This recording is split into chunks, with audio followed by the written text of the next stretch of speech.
Señora secretaria técnica, por favor, sírvase pasar lista para dar inicio a la sesión. Buenos días, señor presidente. Buenos días, señores congresistas. Se va a proceder a pasar lista de asistencia. Congresista Bustamante Donaire Ernesto. Presente. Gracias, congresista Bustamante. Congresista Muros Dulanto Jessica Rosselli.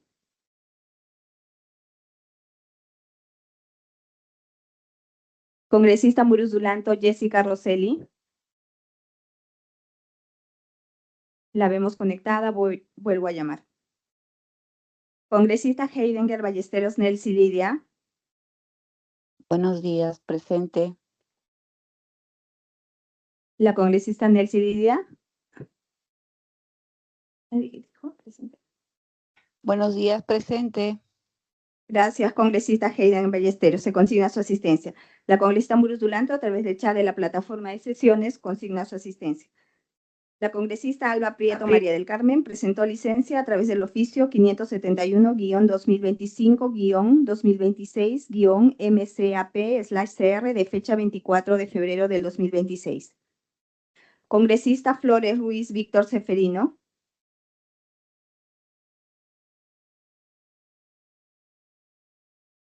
Lo vemos conectado, vuelvo a llamar. Congresista Limachi Quispe Nieves Esmeralda. La congresista Limachi Quispe, a través del chat de la plataforma de sesiones, consigna su asistencia. Congresista Soto Palacios Wilson. Presente, Soto Palacios. Gracias, congresista Soto Palacios. Se consigna su asistencia. Congresista Flores Ruiz Víctor Seferino.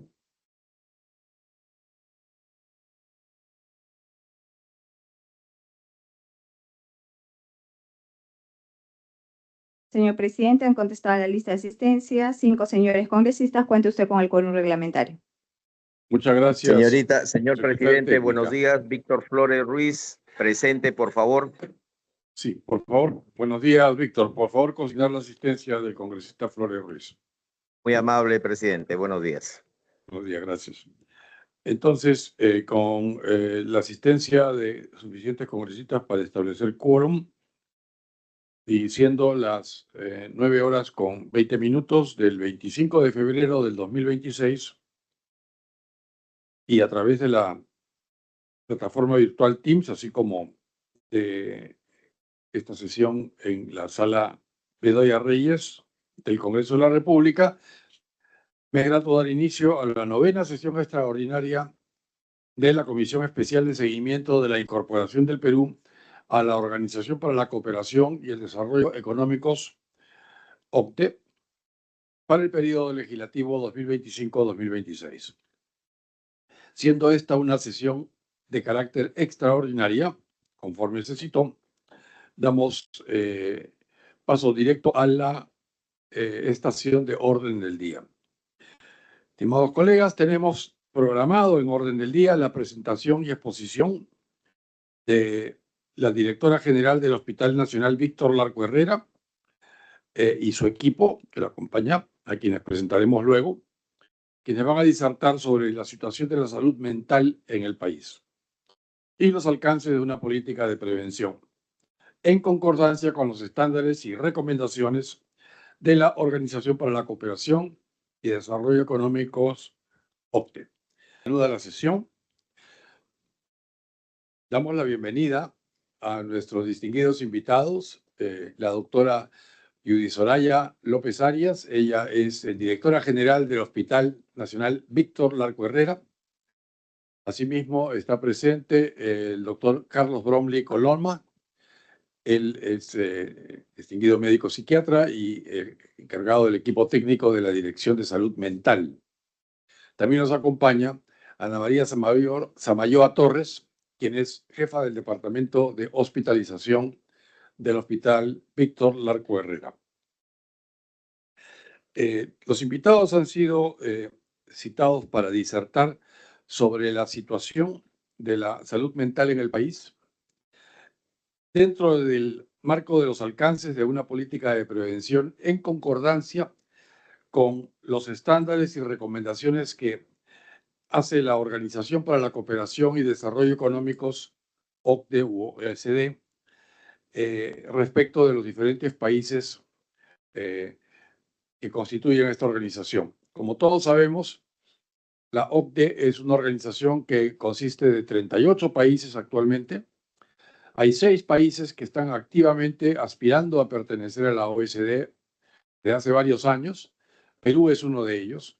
Y Perú está en la etapa, yo diría que media o medio final ya del proceso de adhesión.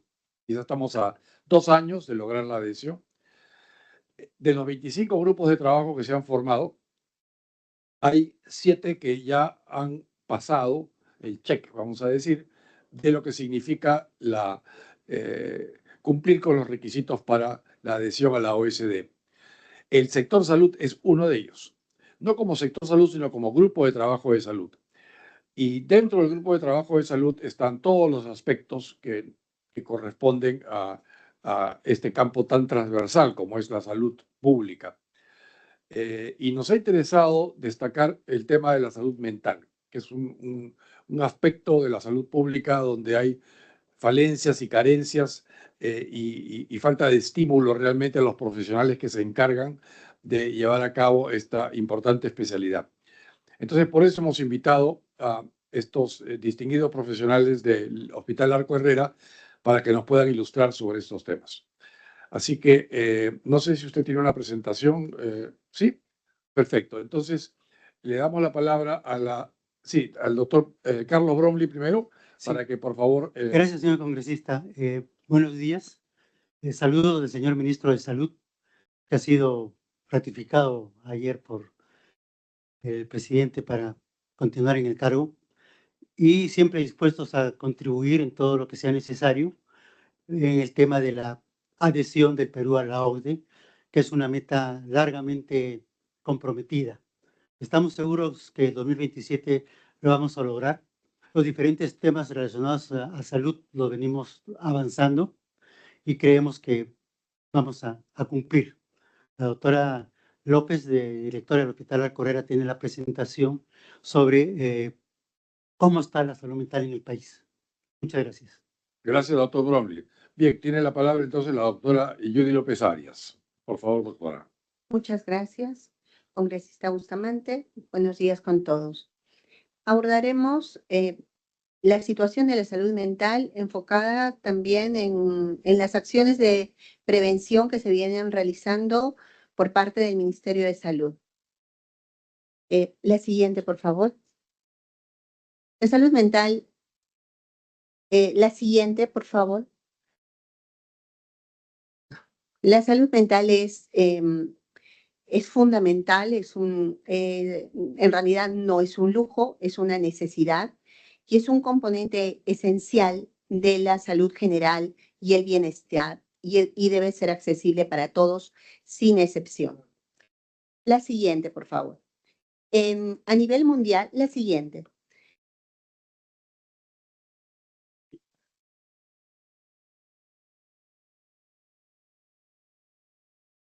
Ya.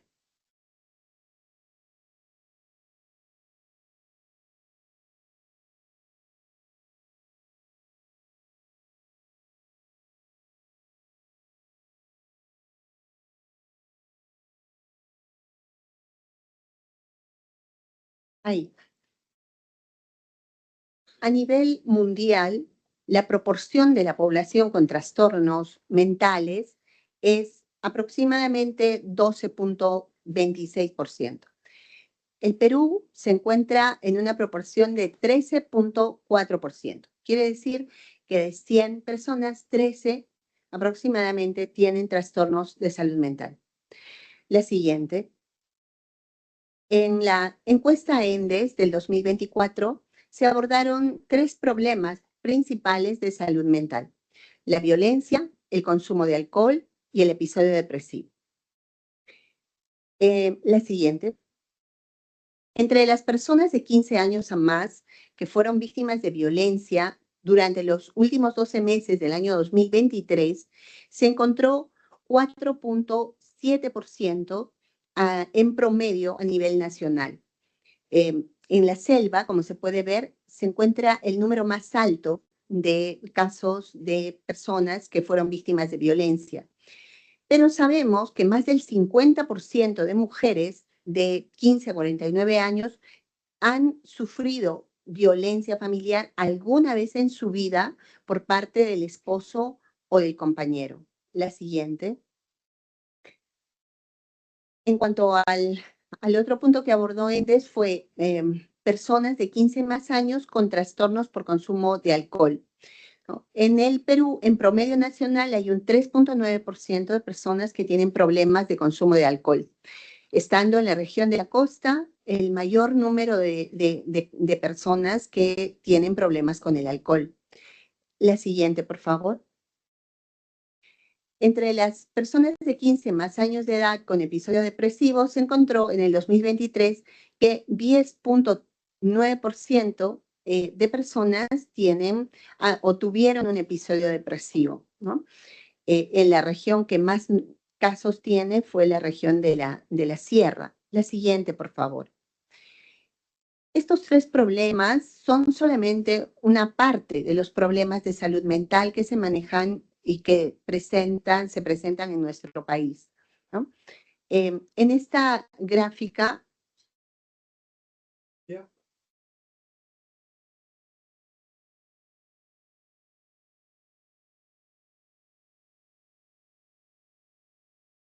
En esta gráfica podemos apreciar algo muy importante. Los trastornos de salud mental generan discapacidad en las personas, ¿no? Hay pérdida de años de vida por discapacidad en los diversos trastornos mentales, no solamente en la esquizofrenia, como se pudiera pensar, ¿no? Depresión, ansiedad, trastornos afectivos, como el trastorno bipolar, por ejemplo. Y esto es lo que refleja este cuadro, ¿no? Los trastornos mentales y del comportamiento son la quinta causa de pérdida de años de vida ajustados a discapacidad en nuestro país. La siguiente, por favor. En cuanto a la morbilidad registrada en consulta externa con datos del CDC entre 2019 y 2021, también podemos observar que las enfermedades neuropsiquiátricas se encuentran en uno de los primeros lugares de frecuencia, ¿no? Y esto nos va dando la idea de lo importante que son las enfermedades mentales en nuestro país y todas las consecuencias que generan, ¿no? La siguiente.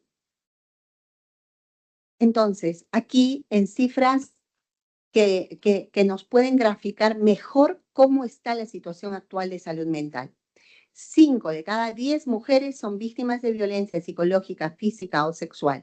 Esto hace 4.823.008 mujeres que sufren de violencia psicológica o sexual. Más de 3 millones de adolescentes presentan problemas de salud mental. 2 a 3 de cada 10 niños y adolescentes presentan problemas de salud mental. 1 de cada 10 peruanos mayores de 15 años sufre de depresión. Y 2 a 3 personas se suicidan al día. La siguiente, por favor. En relación a la población de niños y adolescentes, esta es más o menos el 30% de la población total del Perú. La tercera parte son niños y adolescentes. Y entre ellos, los problemas de salud mental representan la segunda causa de morbilidad respecto a toda la carga de enfermedad. 36 de cada 100 adolescentes presentó conducta suicida en el año 2024. La siguiente, por favor. 1 de cada 10 niños de 6 a 11 años padece de trastorno de déficit de atención e hiperactividad. Esto hace más o menos más de 300.000 personas. También hay más de 1.300 personas que fueron casos atendidos de adolescentes por juego patológico en 2024. Y 4 de cada 10 adolescentes fueron víctimas de violencia sexual. Esto hace más de 1,5 millones de adolescentes. En en el aplicativo sí se ve, se han reportado casos de violencia en el 2024 cercanos a 20.000 casos de violencia. Todo esto nos da una idea de de las cifras que manejamos en problemas de salud mental y cómo estos problemas de salud mental como la violencia, consumo de alcohol y otras sustancias, juego patológico, depresión, autolesiones, generan no solo un problema con la persona que lo sufre, sino repercuten en la familia y en la sociedad. La siguiente, por favor. Es así como hay un antes y un después del 2019, ¿no? La siguiente. La ley de salud mental marca un hito en la atención y en la visión de la salud mental en el Perú. La ley 30947 en el año 2019 marcó el inicio de la reforma de salud mental. En ella se establecen los principios y objetivos fundamentales para la reforma en salud mental, ¿no? Y de ella se desprenden planes, guías, normas y otros documentos que han permitido llevar adelante la reforma en salud mental en nuestro país desde ese tiempo. Asimismo, hay otras leyes y otras políticas que han contribuido a la reforma en salud mental, como la Política Nacional Multisectorial de Salud al 2030 y otros convenios y acuerdos como el Plan de Acción Integral sobre Salud Mental 2013-2030 de la OMS y el rol que cada institución ha ido desarrollando de acuerdo a sus responsabilidades, no solamente en el sector salud, sino en otros sectores como justicia y educación. La siguiente, por favor.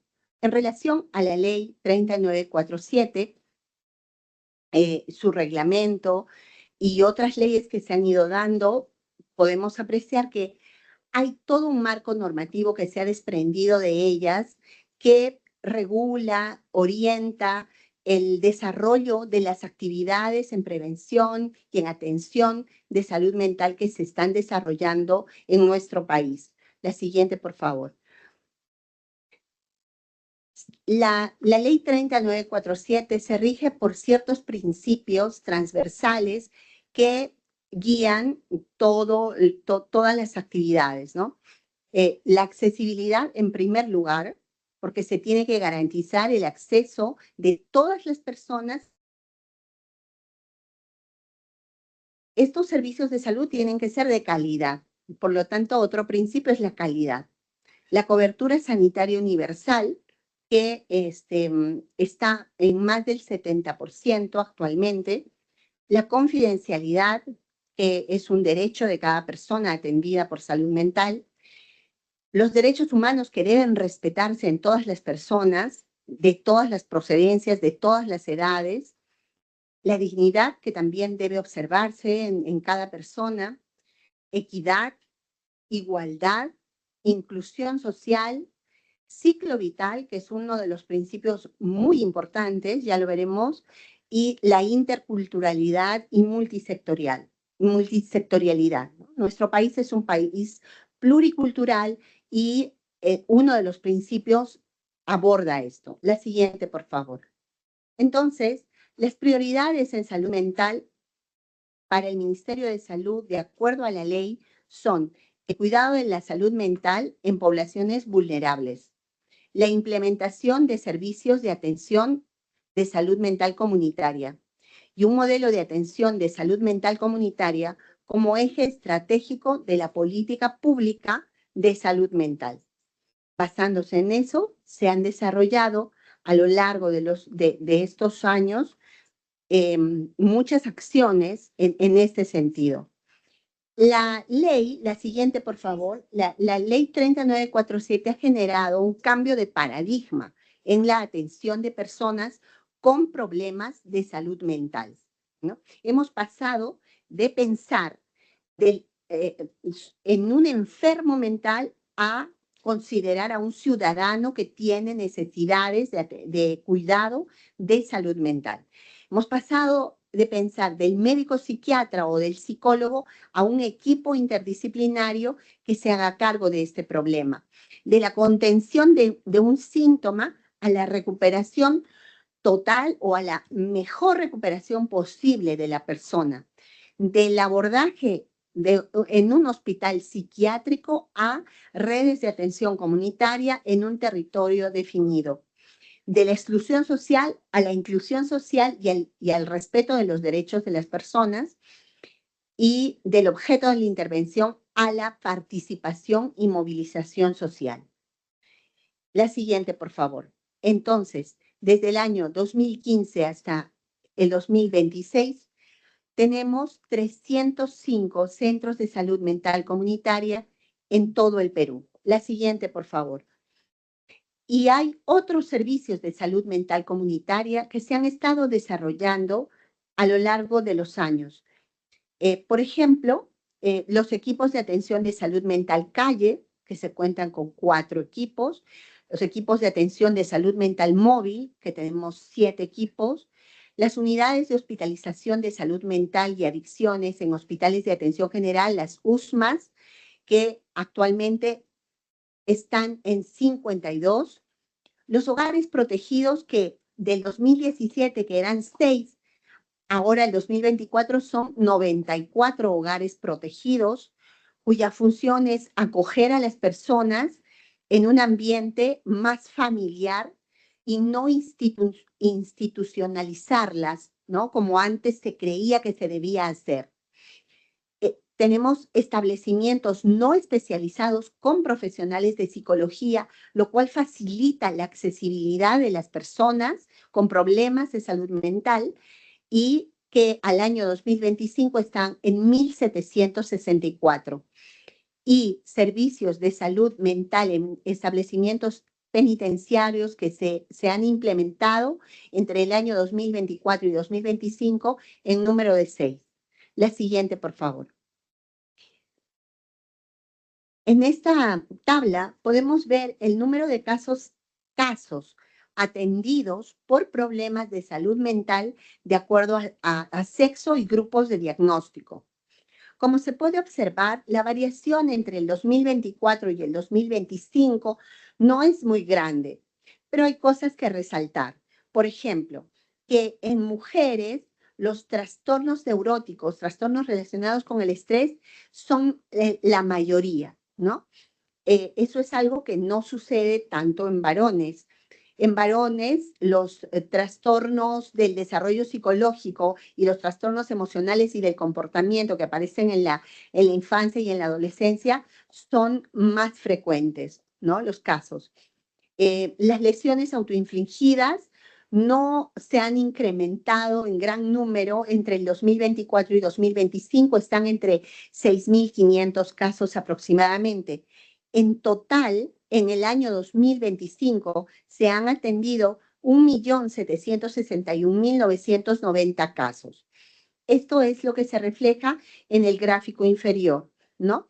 Donde se ve que de manera general los trastornos neuróticos como la ansiedad, trastorno por estrés postraumático, trastornos adaptativos, trastornos obsesivos compulsivos, son los que tienen el mayor número de casos.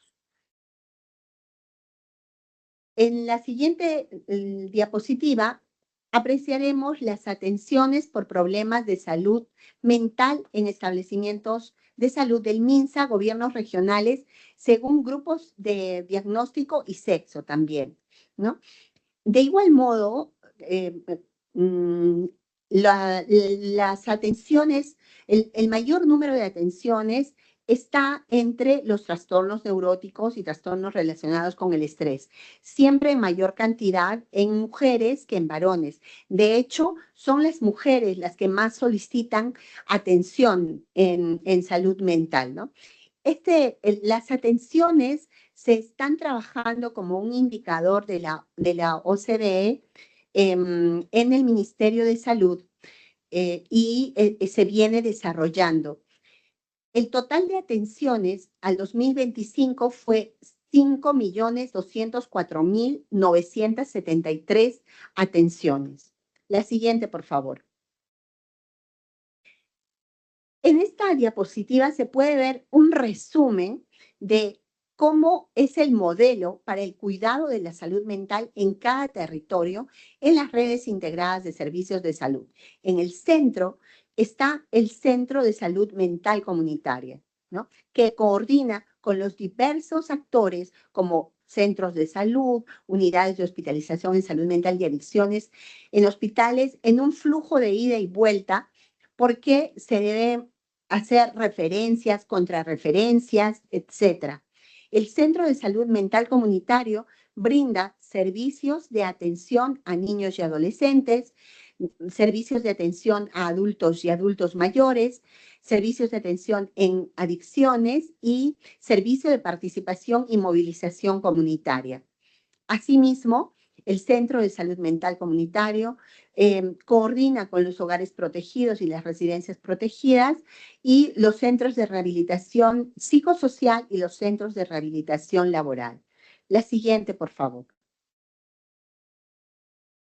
En cuanto a los ejes estratégicos de prevención, son los mismos que se abordan en salud pública, ¿no? Prevención primaria, prevención secundaria, prevención terciaria, pero he incluido la promoción del bienestar psicológico en general, que tiene que ver más con los determinantes de salud, ¿no? Es decir, empleo formal, acceso a la educación, justicia, condiciones económicas y otros que tienen que ver con el bienestar psicológico de cualquier persona de nuestro país. En cuanto a prevención primaria, la prevención primaria se refiere a la promoción y protección de la salud, es decir, antes de que aparezca el trastorno mental, ¿no? Y el enfoque del Ministerio de Salud es la promoción de la salud mental y reducción de los factores de riesgo en la persona, la familia y la comunidad, como a través de la promoción de habilidades sociales y emociones, fortalecimiento de la convivencia familiar y comunitaria, prevención de violencia, consumo de alcohol y drogas, intervenciones en escuelas, centros laborales y otros de la comunidad, enfoque de curso de vida, adolescencia, adulto mayor, etcétera, ¿no? Y se realiza principalmente en el primer nivel de atención, pero no exclusivamente en el primer nivel de atención. En realidad, se realiza en todos los niveles de atención, en el primero, segundo y tercer nivel de atención. En cuanto a la prevención secundaria se da cuando se relaciona con la detección y la intervención temprana. Se enfoca en la identificación precoz y la atención oportuna para evitar la progresión del trastorno, ¿no? Y entonces esto se hace a través de acciones como el tamizaje de los diversos trastornos mentales, la identificación del riesgo suicida, la detección temprana en establecimientos de salud, escuelas y comunidad, la derivación oportuna, la atención inicial en el primer nivel, la intervención temprana en crisis psicosociales, ¿no? Aquí juega un rol clave el personal de salud del primer nivel de atención y de los centros de salud mental comunitaria. Pero de la misma forma, la prevención secundaria no es exclusiva del primer nivel de atención. Se realiza en todos los niveles de atención, porque a todos nos llegan pacientes, sobre todo en el primer y segundo nivel de atención, pacientes que deben ser identificados rápidamente y que, por ejemplo, están haciendo un primer episodio psicótico y requieren atención inmediata, ¿no? La prevención terciaria se refiere al tratamiento, rehabilitación y recuperación, es decir, cuando el trastorno mental ya está establecido. El enfoque es de brindar una atención integral, continua y comunitaria para reducir la discapacidad y mejorar la calidad de vida de la persona.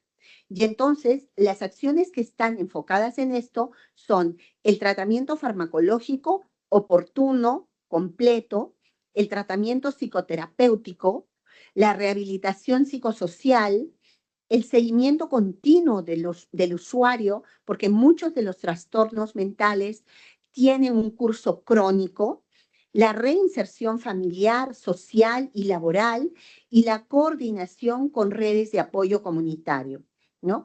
En esta prevención terciaria, igual el MINSA prioriza el modelo comunitario, evitando la institucionalización prolongada de los pacientes. La siguiente, por favor. En resumen, podríamos decir que las bases de la prevención en salud mental en el Ministerio de Salud tienen un enfoque comunitario, es decir, la atención dentro de la comunidad donde habita ese ciudadano, esa persona, ¿no? Con promoción de estilos de vida saludables en todos los niveles de atención, la cobertura y financiamiento del tratamiento en salud mental a todo nivel, tanto en los seguros públicos como privados, ¿no?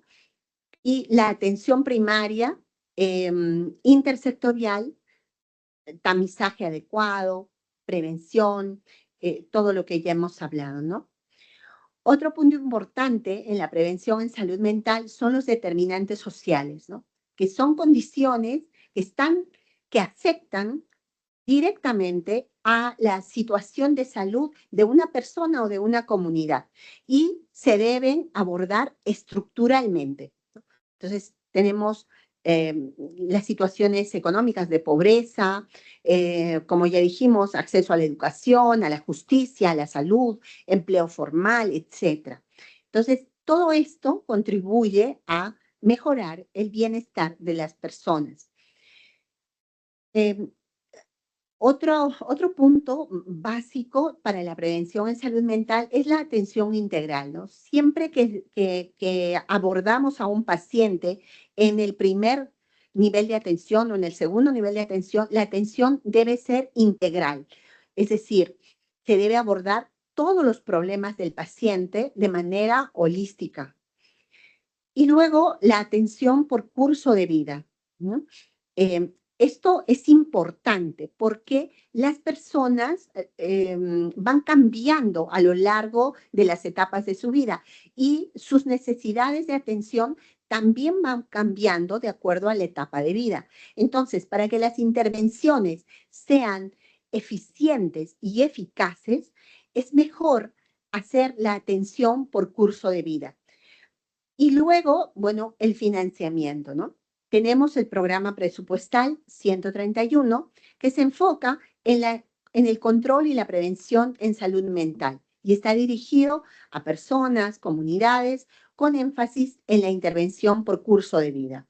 La siguiente, por favor. Entonces, aparte de todas las iniciativas y los programas que he mencionado anteriormente, se están desarrollando, por ejemplo, programas escolares como el programa Salud Mental en tu Cole, que son acciones de promoción de la salud mental, orientándoles a todas las etapas de vida, pero priorizando niñas, niños y adolescentes y grupos de especial vulnerabilidad, ¿no? Ya habíamos hablado de la atención primaria en salud mental, las campañas de sensibilización y lucha contra el estigma, y servicios de telesalud mental. La más conocida es la línea 103, opción 5, pero se están desarrollando teleinterconsultas, teleconsultas, telemonitoreos, telecapacitaciones en salud mental a lo largo de nuestro país. La siguiente, por favor. Como les había hablado, se están haciendo intervenciones de salud mental en las instituciones educativas. Hay 350 instituciones educativas del primer nivel de atención con profesionales de psicología para el cuidado de la salud mental de niños y adolescentes. hay más de 103.000 estudiantes que reciben prestaciones de salud mental en el primer nivel de atención.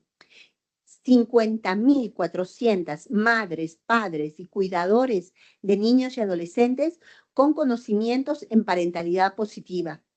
Más de 4.000 tutores con acompañamiento para desarrollar sesiones de habilidades socioemocionales y tutores capacitados en el desarrollo socioemocional de niños y adolescentes con conocimientos en herramientas de autocuidado en salud.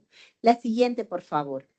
Entonces, desde el comienzo siempre han habido desafíos para la implementación y luego para el seguimiento de las acciones en salud mental por parte del Ministerio de Salud. La siguiente, por favor. Estas han sido limitaciones presupuestarias, brechas de personal especializado, estigma persistente, fragmentación de nuestros servicios, entre otros. La siguiente, por favor. El presupuesto destinado a salud mental ha ido creciendo en los últimos años y esto ha permitido desarrollar todas las actividades que hemos estado mencionando y todas las atenciones que se han desarrollado, ¿no? El Ministerio de Salud no solo se encuentra trabajando el indicador de atenciones versus población, sino también otro indicador que tiene que ver con la hospitalización de personas que se han autolesionado. Y entonces eso también se viene trabajando para la OCDE, ¿no? La siguiente, por favor. En cuanto al rol de la comunidad y la familia, como ya dijimos, es uno de los pilares importantes para el logro de los objetivos en salud mental, el rol de la comunidad y la familia, ¿no? Entonces, esto va a permitir la promoción de entornos seguros, es decir, hogares y comunidades que apoyan activamente el bienestar integral de sus miembros, la educación y concientización que empodere a la población general para que pueda identificar casos, comprender estos y ofrecer apoyo adecuado y oportuno, ¿no?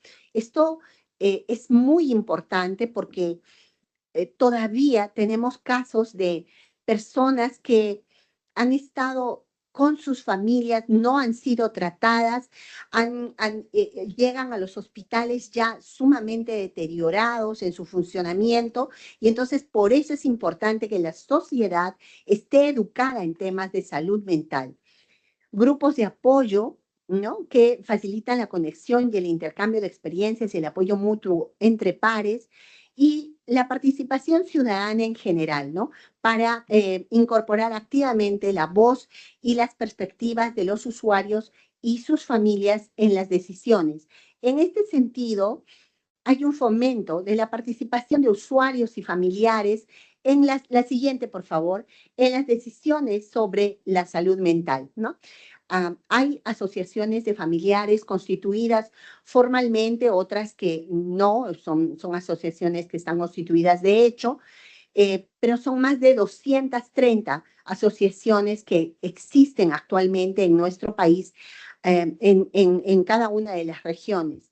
Existe todavía una brecha de atenciones, de asociaciones, pero eso se está trabajando también. La siguiente, por favor.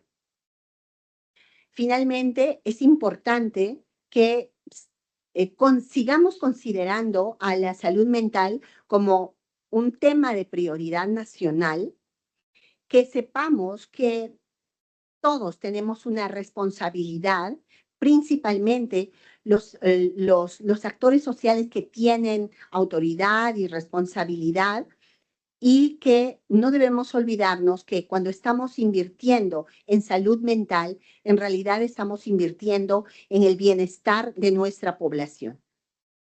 Eso es todo. Perfecto, muchas gracias a la doctora López Arias por su presentación.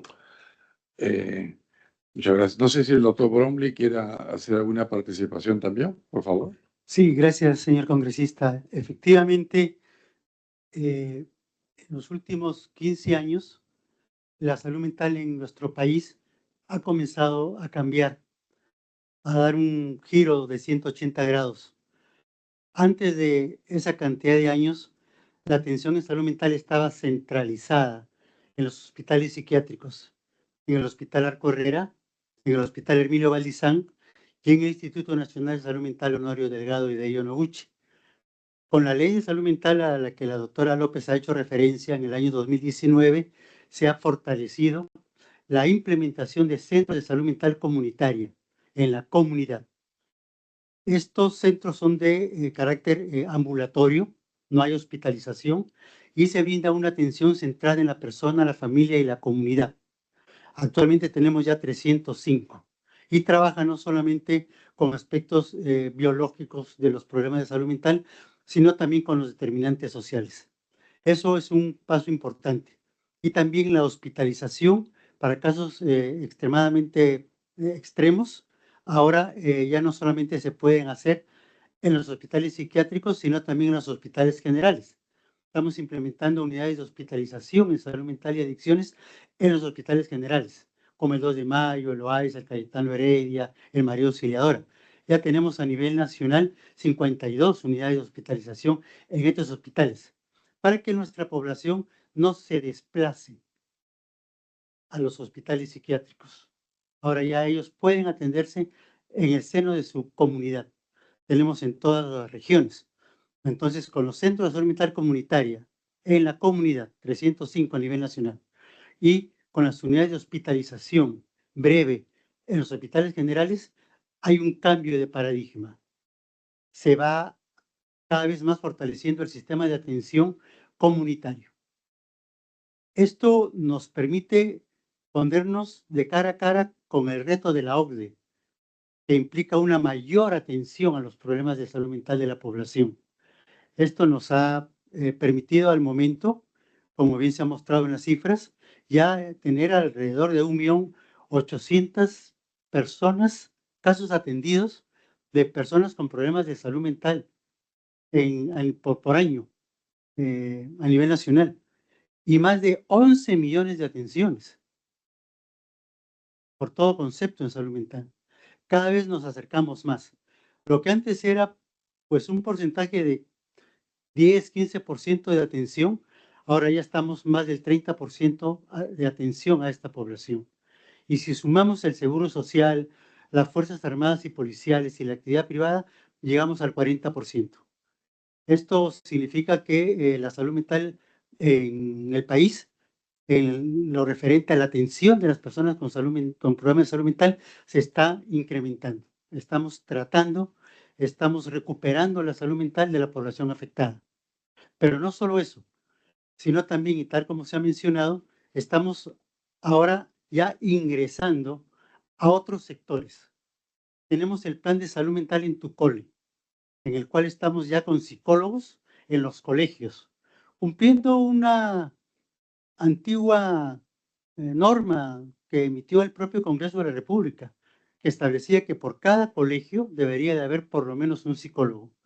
Esta meta la estamos comenzando a trabajar, ya estamos cada vez con mayor cantidad de psicólogos en los colegios. Este año pensamos duplicar lo del año pasado. Estamos con los cálculos presupuestales para que esto sea así. Y también este año estamos comenzando a tener una conexión directa con lo que se refiere a salud mental en el trabajo, que también es otra área muy importante donde las personas estamos casi todo el día, ¿no? Entonces hay que trabajar con la salud mental de los trabajadores. Entonces con eso ya salimos de los muros del Ministerio de Salud y nos conectamos con el Ministerio de Educación y con el Ministerio de Trabajo para atender estos dos temas. Tenemos también contacto con el Ministerio de Defensa, trabajamos Barrio Seguro y tenemos centros de salud mental comunitaria ahora en los penales, que antes no existían. Ahora estos centros de salud mental comunitaria en los penales, en las prisiones, permite atender a las personas privadas de su libertad con los problemas de salud mental, para que no empeoren su condición dentro de las prisiones. El presupuesto está cada vez siendo mayor y creemos que con los indicadores que estamos trabajando con la OCDE, que son dos, Uno, hospitalizaciones por autolesiones, que finalmente significa la hospitalización de las personas que han querido suicidarse, tanto en emergencia como en el servicio de hospitalización de todos los establecimientos de salud a nivel nacional. Este es un indicador OCDE. Y el otro, atenciones en salud mental, que como ya se ha mencionado, cada año incrementamos notablemente estas atenciones. Creemos que con estos dos indicadores que están terminando de ser validados en el propio Ministerio de Salud con los puntos focales de la OCDE, vamos a poder cumplir con las responsabilidades del sector salud en el tema de salud mental para poder contribuir al ingreso del país a la OCDE. Muchas gracias. Muchas gracias, doctor Bromley, por su participación. ¿Tenemos algún congresista que haya solicitado participar estando en línea? No. Ahí tengo, a ver, los comentarios o preguntas, si me permiten. Quisiera empezar preguntando, ¿cuántos psiquiatras hay registrados en el Colegio Médico del Perú con la especialidad de psiquiatría? Actualmente tenemos porque cada vez se inscriben más según cómo van saliendo, pero 400. estamos en 1.300 más o menos. 1.300. Sí.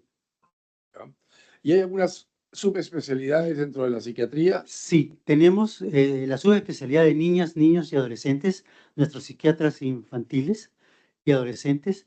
Tenemos la subespecialidad, la que hace una maestría en adicciones. Esas dos subespecialidades están siendo trabajadas en el país. Y tenemos participación también en la formación psicoterapeuta de nuestros profesionales de la salud. Entonces, y de estos 1.200, dijo, ¿no? 1.300. 1.300 psiquiatras en el Perú. ¿Cuántos de ellos están afiliados o trabajan en el Ministerio de Salud, en el sistema del SIS? ¿Será 40%? ¿500? Velázquez. Buenos días con todos. Buenos días. Bueno, también parte del equipo técnico de la Dirección de Salud Mental. Actualmente en el Ministerio de Salud tenemos alrededor del 60% de los médicos psiquiatras que están trabajando en todas las instituciones del ministerio, tanto como centros de salud mental comunitario. En ellos tenemos el dato más preciso, tenemos alrededor de 300 médicos psiquiatras dentro de centros de salud mental comunitario, ¿no? O sea, si le entendí correctamente, hay 300 médicos psiquiatras en los centros de salud comunitarios. Sí. Y en el resto de hospitales del Ministerio de Salud. De los 1.300 que mencionaba el doctor Sí. Bromley, alrededor del 60%, o sea, más o menos 700, entre 600 y 700 están dentro de los establecimientos del Ministerio de Salud, que implica también los hospitales especializados como Noguchi, Larco Herrera, Valdizán, centros comunitarios, todos los establecimientos del Ministerio. 60%. ¿Sabrían ustedes cuántos están en el sistema de e-salud, por ejemplo? ¿Tienen esa información? No, no la tenemos. Ya. Entonces, 60% de 1.300, estamos hablando de 800, vamos a decir 900 psiquiatras aproximadamente, lo que habría afiliados al sistema del MINSA, que cubre a 50% de la población peruana, más o menos. Ahora, usted menciona que ha habido 11 millones de atenciones de salud mental. ¿Estas 11 millones de atenciones han sido hechas por estos casi 1.000 psiquiatras? Sí, en el año es un éxito el estar logrando lo que llamamos la adherencia terapéutica, porque es poco útil que una persona vaya una vez y de ahí deje de ir. Entonces ya no estamos contabilizando esa única atención. Estamos ahora contabilizando cuántas veces en el año las personas se atienden para garantizar pues su tratamiento y su recuperación. Ya tenemos 11 millones a nivel nacional. Perfecto. Entonces no son 11 millones de pacientes, sino 11 millones de visitas o De atenciones. de atenciones que se han De realizado. pacientes son aproximadamente 1.400.000. 1.400.000. De los aproximadamente 5 millones de personas con problemas de salud mental en el país. En el país, sin embargo, no todos ellos están en el MINSA, ¿no? No. Están en el Seguro Social, en las Fuerzas Armadas y en la actividad Claro. privada. Por eso preguntaba la estadística de En salud, por lo menos, no la tienen ustedes a la mano. Ya. Ahora, los centros de salud comunitaria, ¿en todos ellos hay un psiquiatra? En todos ellos hay un psiquiatra. Son Hay una- 305. sí, hay una centros. norma que lo obliga, que Ya, lo mandata, sí. ya. Y la atención en el centro de salud comunitaria es ¿en qué horario? Es durante las 12 horas del día. 12 horas. O sea, las citas se dan en el transcurso del 8 de la mañana, digamos, a 6 de la tarde, Sí, una sí, cosa sí. así. ¿Y cómo se está haciendo con el tema de la hospitalización? Porque claro, usted tiene toda la razón, hasta hace pocos años, no tan pocos, pero antiguamente se solía hospitalizar al paciente. Yo me acuerdo que la primera vez que visité el Hospital Arco Herrera como estudiante, asistía a shocks insulínicos,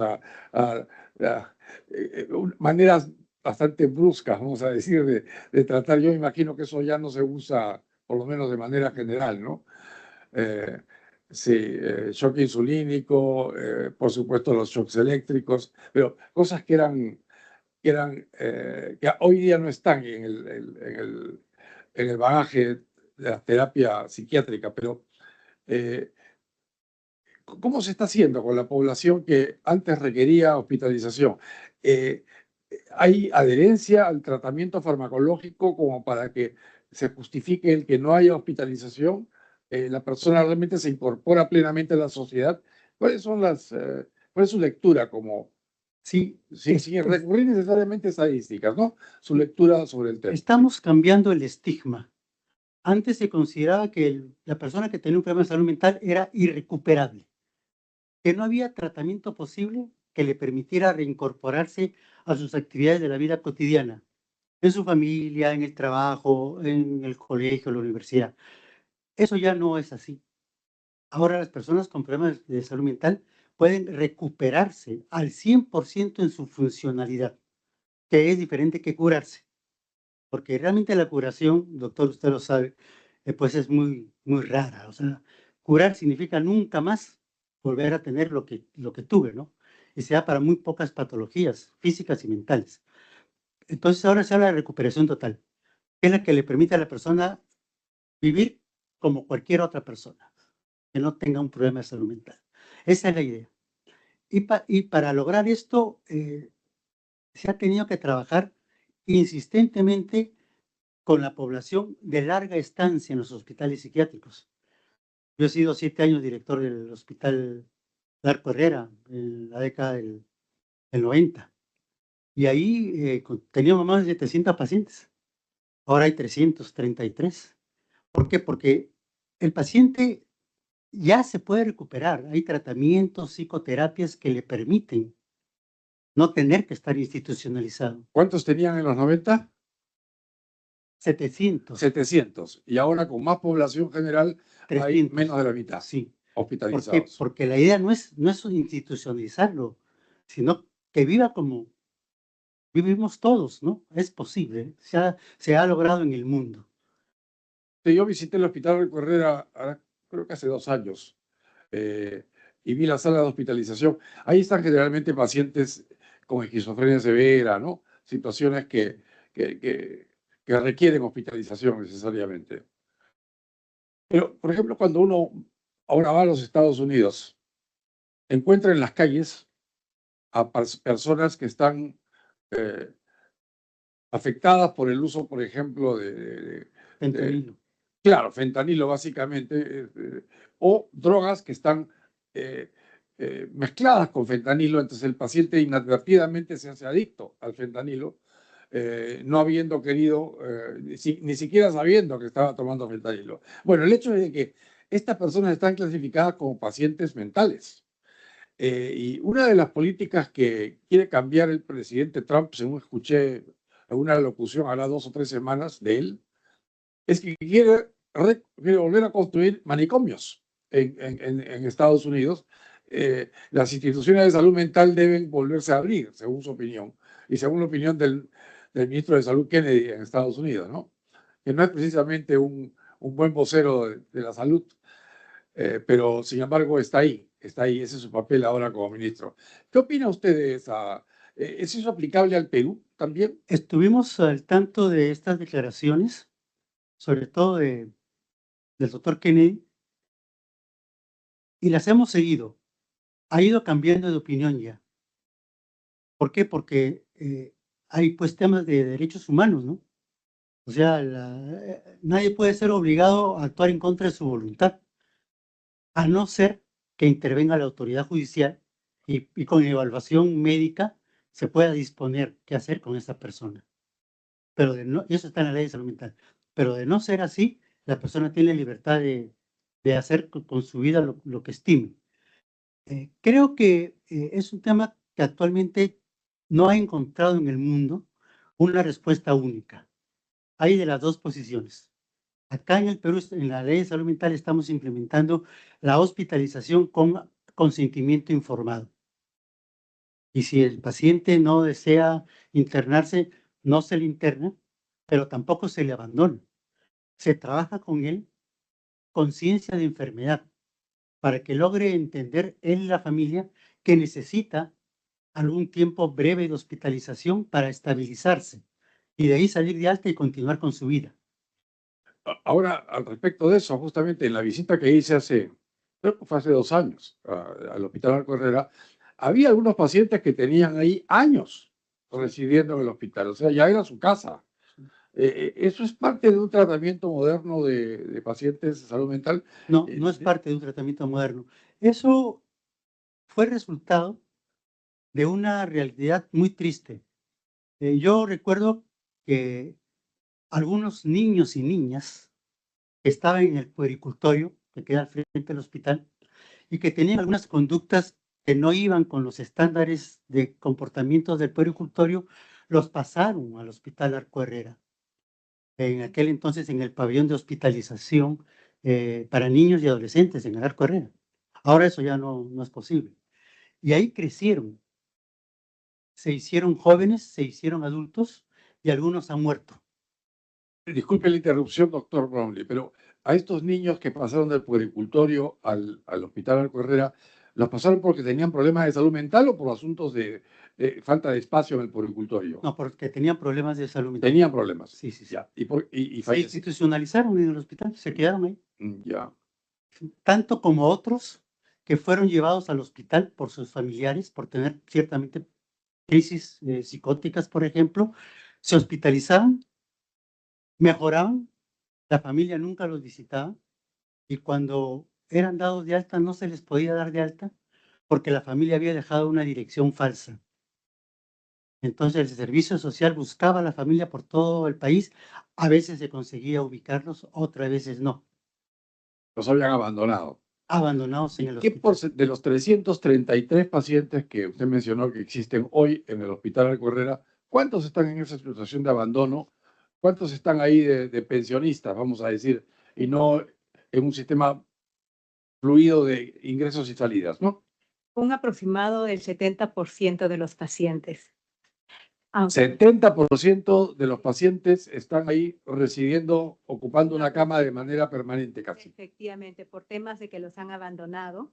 Acá también contamos los pacientes abandonados con los judicializados, pero más el porcentaje de los pacientes abandonados que, como bien se sabe, se ha estado disminuyendo, se han encontrado familias o han pasado a los hogares protegidos.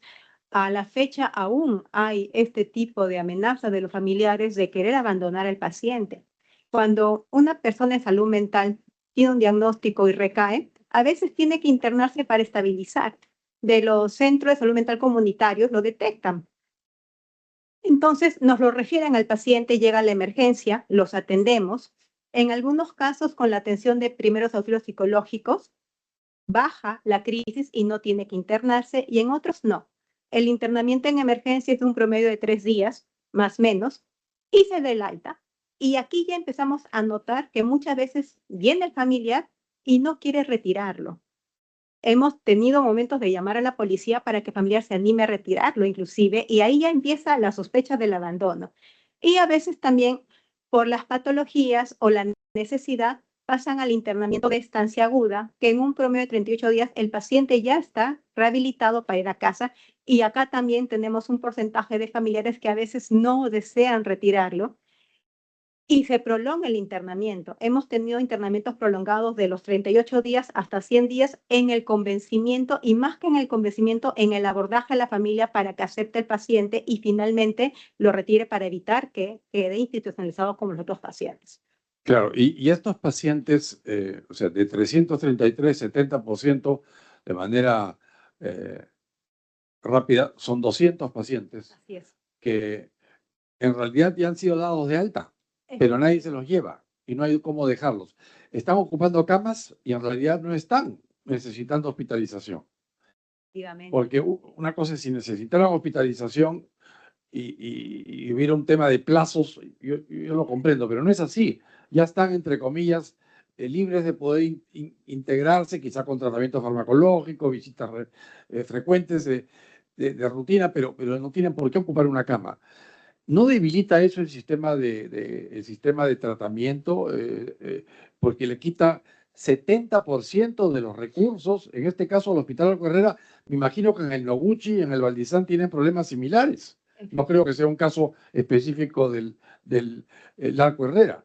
Entonces, esto no cree que debe ser un tema que debe abordarse de manera prioritaria. Por ejemplo, construir hospicios para que estas personas que nadie las quiere recoger, bueno, pues que se vaya a un hospicio, pero no a un hospital de salud mental. No sé qué opinan al respecto. Sí, de acuerdo, absolutamente de acuerdo. Estas personas ya no necesitan ser atendidas en el sector salud de manera hospitalaria, o para hospitalización me refiero. Deben estar en su casa. Y como no tienen casa, necesitan lugares donde estar. Y aquí es la necesidad de coordinar con el Ministerio de la Mujer y Poblaciones Vulnerables para la construcción de esos albergues, esos hospicios para estas personas. Yo estoy absolutamente de acuerdo con que esa es una iniciativa totalmente acertada. Claro, porque se le está quitando presupuesto. Usted he visto que su presupuesto inclusive ha disminuido. Para el año 26 está programado 688 millones. El año pasado tuvieron 760 y el previo 915. Sí, falta incorporar lo del... Es que, Las demandas adicionales. Sí, las PIN. Ese es el igual, PIN. igual, con un PIM así van perdidos. Muy en especial si 2/3 de esto, suponiendo que todo es para hospitalización, lo que corresponde a hospitalización, están destinados a darle pensión completa a personas que no necesitan estar allí. Y no solo eso, señor congresista, sino también, la doctora Samayoa lo mencionó, tenemos un grupo de pacientes judicializados. Son pacientes que han cometido delito por su condición mental. Y el Poder Judicial no los puede tener en las cárceles. Los tiene con medida de seguridad en los hospitales psiquiátricos. Pero en vez de permitir que los médicos de los hospitales psiquiátricos determinen cuánto tiempo estén hospitalizados, de acuerdo a su condición clínica, les dan una cantidad de años similar a la cantidad de años que podrían tener si no estuvieran con pacientes mentales en las prisiones. 7 años, 10 años, 15 años, 20 años de hospitalización. Es una forma de, quizá en algunos casos, me permito decir, de evadir, de hacer que estos internos evadan su penitenciaría y los envían al Hospital Arco Herrera, donde quizá gozan de libertades que no tendrían en el mismo penal. ¿Y qué porcentaje? Estamos hablando de estos pacientes judicializados que usted menciona. ¿Cuántos de los 333 son pacientes judicializados?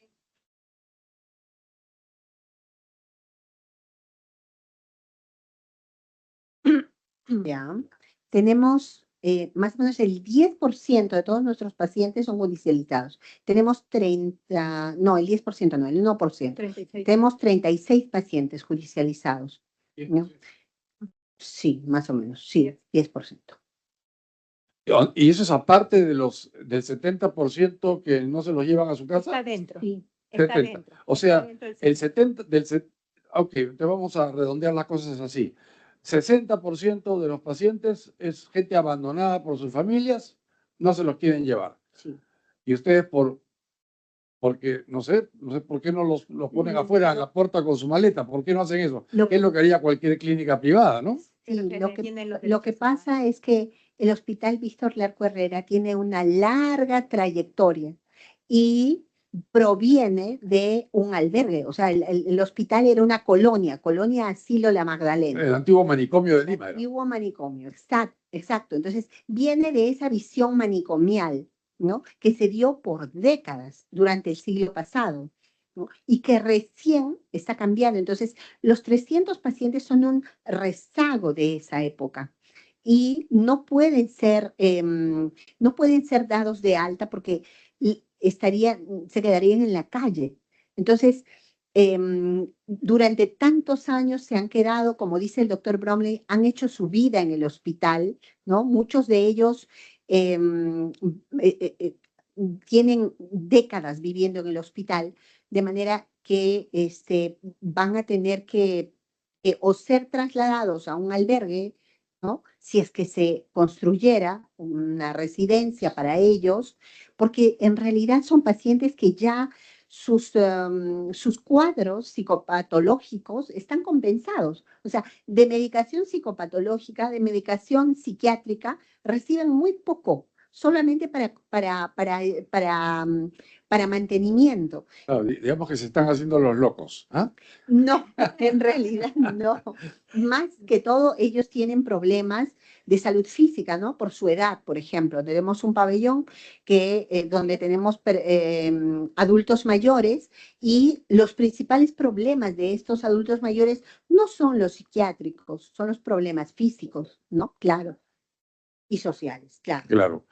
Sí, pero a mí me parece que es un problema central que debe conversarse en el sector salud respecto de los 3 hospitales principales de salud mental en el Perú, Noguchi, Valdizán y Larco Herrera, porque le está quitando 70% de la capacidad. El Hospital Larco Herrera tiene un terreno que le pertenece a la beneficencia, tengo entendido.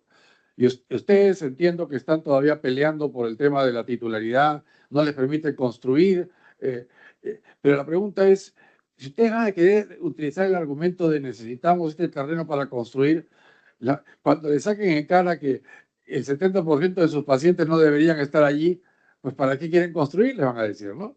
Sí, en ese sentido, en esta nueva gestión en la que estoy yo, estamos tratando de cambiar eso en el hospital, ¿no? Por ejemplo, implementando servicios de hospital de día, que se le llama, o clínica de día, que es un intermedio entre la hospitalización y la atención ambulatoria de los pacientes, ¿no? Son personas que están durante el día, reciben sus terapias, su tratamiento y luego retornan a sus casas, ¿no? Entonces, eso, por ejemplo, lo queremos implementar. También vamos a fortalecer los servicios de atención de agudos, ¿no? Que debido, sobre todo en el área de varones, por los pacientes judicializados, tenemos menos 27 camas por la presencia de los pacientes judicializados en agudos, ¿no? Entonces, queremos fortalecer eso, queremos fortalecer los talleres, las atenciones ambulatorias del hospital, ¿no?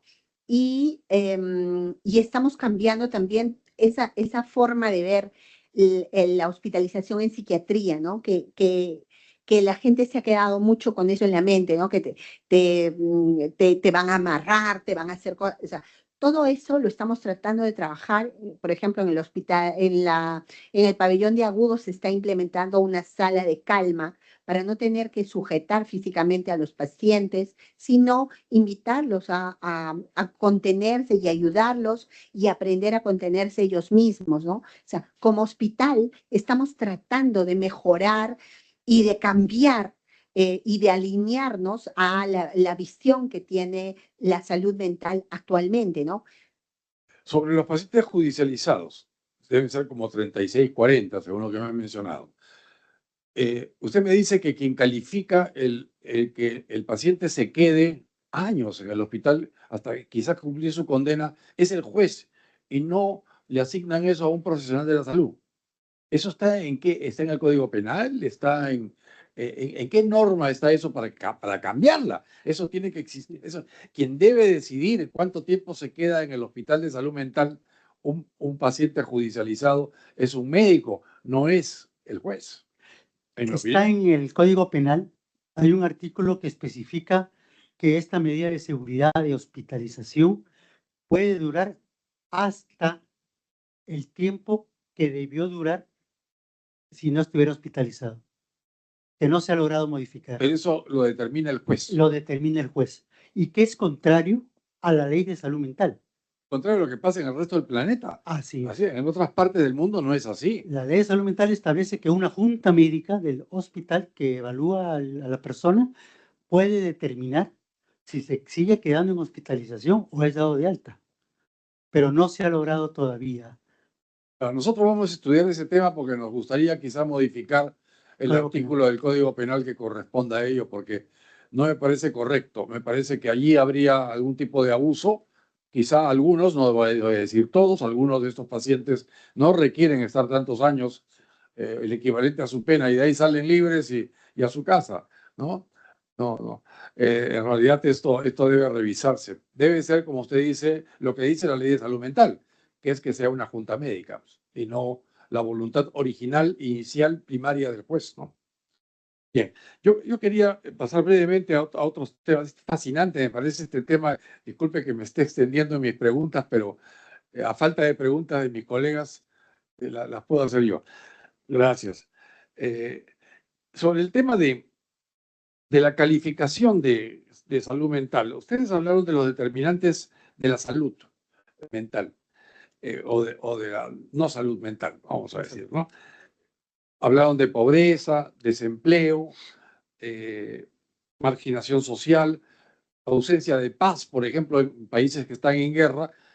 El que tu país esté en guerra, que te estén bombardeando o que hayan matado a familiares o amigos, definitivamente afecta a la salud mental en aquellos que son más lábiles. Pero la pregunta es, ¿y qué pasa con aquellos otros temas que son característicos de nuestra sociedad peruana, como el que prendemos un noticiero a las 6:30 de la mañana y solo hablan de asesinatos y de atropellos y de extorsiones, y no hay otra noticia? O sale uno a la calle y hay ruido, autos que te quieren atropellar, te demoras 3 horas en llegar a tu trabajo. ¿No es eso también un determinante importante? La pregunta es, ¿han encontrado ustedes que en su por lo menos en los centros de salud comunitario, hay personas a quienes se les puede atribuir como causa, ¿no? Que hayan iniciado un desgarro, vamos a decir, en su salud mental, estos temas banales aparentemente como el tráfico, el ruido, la apariencia de inseguridad, no apariencia, pero la percepción de inseguridad ciudadana? Sí, los determinantes sociales de la salud en general. En salud mental no existen tan específicos, pero para tratar esto es que la ley de salud mental ha creado el CONASAM, que es la Comisión Nacional de Salud Mental integrada por 13 sectores, incluido justicia, educación, el Ministerio de Defensa, de vida, etcétera, para trabajar estos temas. Lamentablemente, por una serie de cambios que han venido sucediendo en el país, no ha sido posible darle continuidad a esto, pero esperemos que ya con una mejor estabilidad podamos activarlo y trabajar otros temas, en particular lo de los medios de comunicación, actualmente están en vigencia. Esto ya ha comenzado a trabajarse con el propio Congreso de la República a partir, por ejemplo, de la regulación del uso de celulares en los colegios, en las instituciones educativas, tal como pasa en otras partes del mundo, ¿no? Se deberán usar tan solamente para aspectos académicos. La influencia de los medios de comunicación en la salud mental está estudiada en el mundo, pero tiene que ver también con aspectos de la libre empresa, del ejercicio de la actividad privada a voluntad. Y creo yo que el trabajo debería ir de la mano con una autorregulación. O sea, trabajar con los sectores empresariales encargados de los medios de comunicación para tomar conciencia qué información debe o no darse y cómo transmitirse. Ya se ha logrado con el tema del suicidio. Ya no se dedica tanto tiempo la prensa ahora, los medios de comunicación, a fijarse en el detalle del suicidio, y cómo fue y qué pasó. Hay una norma internacional de la propia OMS que regula. Y esperemos que con el tiempo esto también se dé para otras noticias, tal como pasa en otros países del mundo, en donde se da la noticia y ahí acabó la nota periodística, ¿no? Y no se insiste ni se reiteran aspectos que perjudican la salud mental de quienes vemos la televisión. Perfecto, gracias, doctor Brownlee. Un punto adicional que quería mencionar, que quisiera mencionar, es el relacionado con el tratamiento de la salud mental en el sector privado. Los seguros privados, en general, detestan el que se hagan consultas de tipo psicológico o psiquiátrico, peor. Cuando el seguro lo permite, el copago es mucho más alto, la cantidad de profesionales disponibles es pequeña y en muchos casos simplemente no hay tratamiento con cobertura suficiente como para que un presupuesto normal aguante. Solamente las personas que tienen acceso a hospitales públicos como los del CIS pueden tener asequible su tratamiento de salud mental, y aquellos que son muy ricos, que pueden pagar al psiquiatra de su gusto una tarifa competitiva con su capacidad y con el tiempo disponible, porque un psiquiatra no puede atender pues a 20 pacientes al día, ¿no? Hay una cantidad limitada de pacientes que la salud mental del psiquiatra también le permite atender, ¿no? Entonces yo comprendo eso y el número es limitado, entonces el precio es alto.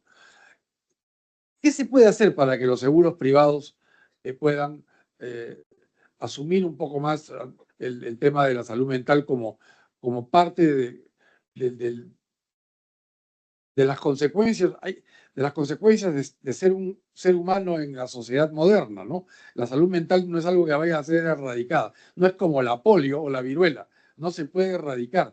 Los seres humanos, creo yo, por ustedes son psiquiatras, son los especialistas, pero mi opinión personal es que los trastornos de salud mental van a seguir con los seres humanos durante el resto de la historia de la humanidad. Lo que habrá es un control, un tratamiento, incorporación a la persona de manera funcional a la sociedad. Entonces la pregunta es, ¿por qué aquellos peruanos que pertenecen al sistema de salud privado, que no son pocos, y es importante que los recordemos también, ¿por qué no tienen acceso a salud mental? Y cuando se les da un medicamento, el medicamento es carísimo, no tienen acceso a medicamentos modernos para el tratamiento de depresión, por ejemplo, o atención de déficit de atención a hiperactividad, ¿no? Hay niños que no tienen acceso a estos medicamentos porque son muy caros. No sé si se les da esos medicamentos en el sistema de salud público, no lo sé. Y si se les da, si son los modernos. Pero quisiera que por favor pudiera elaborar en ese sentido, si fuera tan amable. Sí, en ese sentido es uno de los aspectos en los que el sector público está a pasos adelante del sector privado. ¿Qué es lo que ha venido pasando? Que había una atención, entre comillas, libre, sin ningún tipo de regulación. Esto saturaba las atenciones, porque inclusive obligaba a atender a personas que no lo requerían tanto. Entonces, ahora en el MINSA ya estamos trabajando los paquetes de atención mínimos. Para depresión, al año tantas consultas, tantos días de hospitalización y tantas terapias, como un paquete mínimo de atención. Lo estamos trabajando con los gobiernos regionales. Esto ya permite regular mejor el sistema de atención. Trabajado esto en la actividad privada con los seguros, creo que nos va a permitir dar ese paso también en este aspecto, que sí lo contempla la ley de salud mental, que establece que todas las condiciones de salud mental deben ser atendidas por los seguros privados, sin ninguna excepción, pero no lo están poniendo en práctica como quisiéramos. Algunos ya lo están haciendo, pero no todos como debería de ser. Entonces, un poco la idea es trabajar con la actividad privada para establecer paquetes mínimos de atención para determinadas patologías. Y creo que con esto ya estarán más asequibles a aceptar este tema. Perfecto, muchas gracias, doctor Bromley. No sé si la doctora López Arias o usted mismo, doctor Bromley, o la doctora Samayoa tengan algún comentario final que hacer antes de proceder a cerrar la sesión. Por favor. Yo solamente enfatizar en el hecho de que debemos todos tratar de promover una mejor concepción y tener mejor educación en temas de salud mental, ¿no? En todo nuestro país, en el ámbito en el que nos desenvolvemos, ¿no? Porque, por ejemplo, en el Hospital Víctor Larco Herrera, recibimos muchas veces la presión política de autoridades que insisten en la hospitalización, por ejemplo, de pacientes, ¿no? Cuando en realidad no tienen condiciones para hospitalización. Entonces, eso debe cambiar. ¿Quiénes insisten? ¿Quiénes ponen la presión? Esa parte no la entendí. Algunas autoridades a veces, ¿no? Hay presión política, ¿no? Nos recomiendan ¿Autoridades médicas o no, autoridades políticas. Entonces, eso, por ejemplo, no está bien. No está bien, no ayuda, como tampoco ayuda la presión por parte de los jueces de hospitalizar pacientes o hospitalizar personas que muchas veces sí pueden tener problemas de salud mental, pero básicamente tienen problemas psicopáticos y representan un peligro para el resto de pacientes, ¿no? Que es lo que pasa en el pabellón 1. Entonces, yo creo que todos debemos conocer, saber que la visión manicomial de la salud mental debe cambiar. ¿No? No podemos seguir viendo al Hospital Larco Herrera como un depósito de personas que tienen problemas de salud mental y que no quieren ser recibidos en su familia, ¿no?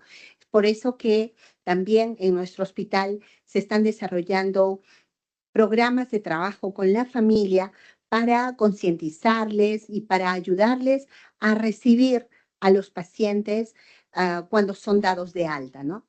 Eso lo hacemos en pabellones de agudos, ya no lo podemos hacer en los pacientes abandonados en nuestro hospital, pero es importante que todos manejemos esa visión, ¿no? De que no más manicomios porque es una falta a los derechos de las personas, ¿no? O sea, las personas no se deteriorarían si, por ejemplo, estuvieran atendidas, fueran atendidas de manera oportuna, ¿no? O sea, no tendrían por qué deteriorarse.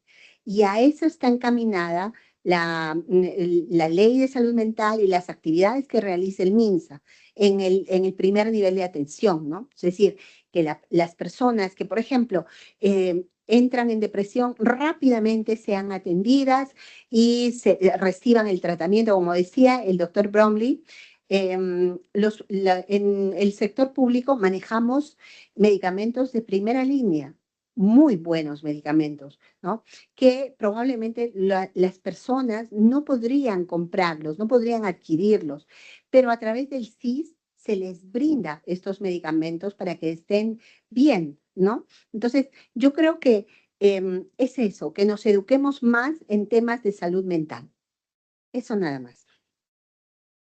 Doctora Samayoa. Sí, lo importante de romper el estigma en la salud mental.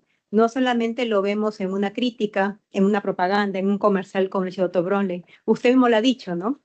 En las EPS, cirugías, hasta cirugías plásticas probablemente, ¿no? Cuando dicen que agravia a la persona, pero no está incluido, por ejemplo, la atención en psiquiatría o en salud mental. Y es algo que le tienen mucho la sociedad, las personas, los profesionales.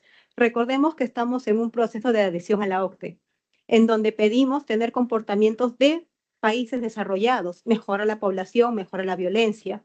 Tal vez no hay una causa de decir por qué hay estas noticias del tráfico, de violencia, pero sí hay situaciones o sistemas que lo promueven.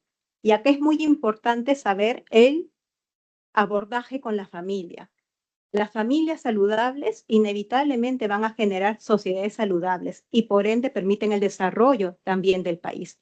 Las familias disfuncionales ocasionan lo contrario y obviamente generan violencia, delincuencia. Entonces ya no solamente ver la parte de la salud de una manera integral, física, sino también el abordaje psicosocial. Lo importante es que es tener una buena familia, una persona estructurada, estabilizada, para que esté en otros ambientes.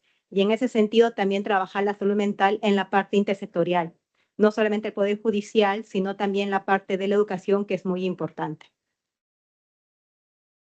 Sí, Sí, adelante. mencionar, quizá ya va como punto final, nosotros desde el Ministerio de Salud nos hemos venido reuniendo ya con el Noguchi, Valdizán y la Correra respecto a este tema bien importante que usted mencionó, los pacientes judicializados, ¿no? Y en eso, en esas mesas de trabajo que se han ido exponiendo, hemos visto que gran problema es a veces el estigma que puede tener desde el nivel de justicia y que no comprende que estos pacientes necesitan ser atendidos según la ley de salud mental, bajo enfoque de derechos y bajo una atención en su comunidad y terminar su condena en los establecimientos donde les corresponde. Es en ese sentido que hemos también citado a algún juez para que nos cuente la experiencia que se tiene frente a esto y muchos de estos problemas se basan en que no existen quizás estas normativas que se alineen o que articulen entre el nivel de justicia y el nivel de salud y por lo que sí creo que aprovecharíamos la mesa para que a través de usted, de acuerdo al interés que usted ha puesto en este tema de los pacientes judicializados, se pueda dar esa atención oportuna, ya que estamos quitando camas a pacientes que realmente necesitan esa atención en el nivel hospitalario, en esos hospitales especializados. Eso básicamente. Sí, Doctor Bromley. señor congresista, la salud mental en nuestro país requiere la participación de todos. Hemos mejorado mucho, pero todavía es insuficiente. Necesitamos seguir mejorando. Y parte de la mejora consiste en los aspectos normativos, legislativos. Yo quiero agradecer al Congreso de la República a través de su persona que nos ha permitido tener una ley de salud mental. Y tenemos también ahora leyes para algunas condiciones de salud mental que nos están permitiendo trabajar mejor, como el trastorno de espectro autista, trastorno por déficit de atención, y espero que poco a poco esto se vaya extendiendo. Sin la participación del Congreso de la República, no hubiera sido posible avanzar como hasta ahora estamos avanzando. Y creo que todas las aristas las debemos seguir considerando. Quedamos a su disposición. Muchas gracias. Muchas gracias a usted, doctor Bromley. Yo quisiera pedir de manera final, por favor, si nos pueden remitir las estadísticas de los pacientes judicializados que están hospitalizados, así como de aquellos pacientes que están haciendo básicamente hotelería, ¿no? 200 pacientes en hotelería en el Hospital Arco Herrera. Y no sé si sea posible a través suyo extender esto al Hospital Valdizán y al Hospital Noguchi. Claro, le comento que en esas mesas de trabajo ellos han dispuesto que como máximo plazo, la primera semana de marzo, van a presentar al Ministerio de Salud exponiendo todo este problema, las camas ocupadas, el tiempo de estancia que han estado teniendo en cada uno de estos hospitales y podríamos remitírselo en su conjunto. Por favor, porque para poder elaborar el proyecto de ley que modifique lo que haya que modificar, básicamente el Código Penal para lo que es los judicializados y quizá la Ley General de Salud para lo que corresponde a la creación de albergues que acojan a aquellos pacientes que ya no necesitan estar en el hospital psiquiátrico, ¿no? Entonces, agradeceré que se pueda remitir esta información en la medida que esté disponible. Quizá antes para el Hospital Arco Herrera y luego para el Noguchi y el Valdizán. Claro, ellos tenían como tiempo límite esta última semana de febrero en poder extenderla como máximo plazo el lunes, el primer lunes de marzo. Entonces nosotros se lo podríamos remitir. Y como es el mismo ministro de Salud, no pueden poner la justificación de que han cambiado de ministro. Perfecto, perfecto. Muchas gracias. Bien, entonces, ¿hay alguna intervención solicitada? No, perfecto. Bueno, entonces, quiero agradecer a la directora general del Hospital Nacional Víctor Arco Herrera, la doctora Judy López Arias, asimismo al doctor Carlos Bromley Coloma, de la Dirección de Salud Mental del Hospital Marco Herrera, la doctora Ana María Samayoa, jefa del Departamento de Hospitalización, y usted pertenece al equipo técnico de la Dirección. Sí, también Salud soy médico mental, ¿no? psiquiatra, sí. Médico psiquiatra, Sí. sí, doctora. Sí, sí, doctora, la doctora Benilda Velázquez, ¿no es cierto? Correcto. Agradecemos a la doctora Benilda Velázquez por su participación y estamos pendientes de su comunicación respecto de esas estadísticas del Noguchi y del Valdizán. Claro que sí, no tengo. Muchas gracias, muy gentil. Bien, entonces solicito la dispensa del trámite de lectura y aprobación del acta para ejecutar los acuerdos adoptados en la presente sesión. Si no hubiera oposición de algún congresista presente, no la hay, entonces se da por aprobada y no habiendo más asuntos que tratar y siendo las 10:50, se levanta la sesión.